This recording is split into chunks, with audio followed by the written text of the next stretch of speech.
तर तुम्हाला आज हा नक्कीच त्यामुळे किरण पावसकर काय बोलतात याकडे लक्ष असेलच. थेट जाऊयात विधान भवन परिसरामध्ये, जिथे सागर कुलकर्णी सध्या आपल्या संपर्कात आहेत. सागर, काय सध्या वातावरण आहे? कारण सगळं लक्ष लागलेलं आहे, अवघ्या देशाचं लक्ष लागलंय ते याच वास्तूकडे.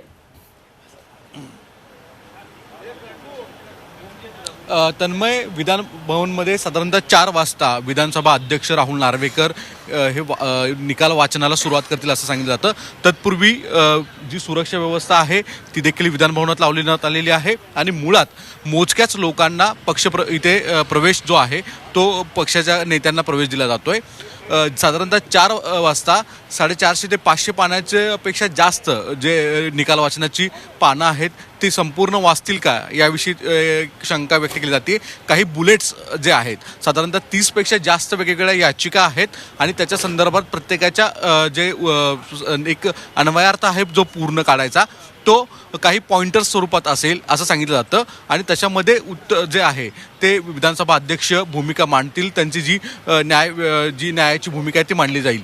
मुळात आत्ता जी वेगवेगळी तर्कवितर्क लावले जात आहेत, जे चर्चा सुरू आहेत, त्याच्यामध्ये प्रामुख्याने 2 गोष्टी लक्षात घ्यायला हव्यात. एक तर प्रतोद आणि पक्ष या संदर्भातली काही भूमिका आहे आणि जे पक्षाच्या कायदे जो आहे सेक्शन 10 जो आहे त्या अनुषंगाने काय केलं जाईल या संदर्भात विधानसभा अध्यक्ष नेमकी भूमिका काय घेत आहेत आणि ज्या बाजूनी निर्णय लागेल त्याच्या विरोधात जे याचिकाकर्ते आहेत ते मग पुढे कुठे न्यायालयीन व्यवस्थेमध्ये न्याय मागणार का, या सगळ्या गोष्टींकडे लक्ष आहे. पण आजचं जे जजमेंट असणार आहे ते विधानसभा अध्यक्षांचं ते देशामध्ये संपूर्ण लँडमार्क राहणार आहे.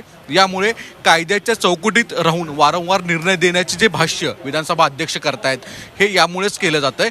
कारण की त्यांना माहिती आहे की जो आजचा निर्णय आहे तो देशात पूर्ण त्या संदर्भातला एक माइलस्टोन मानला जाईल आणि त्याच्यानंतरनं पुढचे जे न्यायालयीन प्रक्रिया आहेत त्या देखील त्यांच्यावर आधारित असतील.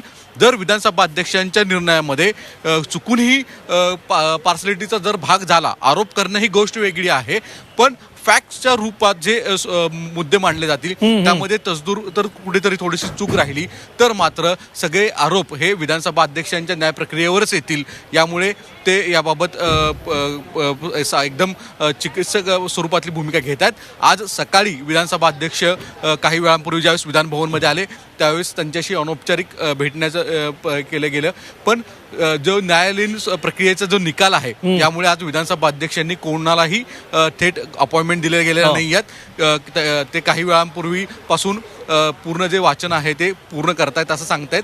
काही वेळातच या संदर्भात लाईव्ह लिंक सुद्धा दिली जाणार आहे. त्यामागचं सुद्धा प्रामुख्याने कारण असं सांगितलं जातं की मुळात कोणतेही निकालाचं वाचन करताना कोणत्याही एक प्रतिमा तयार केली जाऊ नये. सागर, सज्ज झालेलं आहे विधान भवन असं म्हणायला हरकत नाही या संपूर्ण निकालासाठी, ऐतिहासिक निकालासाठी. पुन्हा एकदा येतो सागर तुमच्याकडे.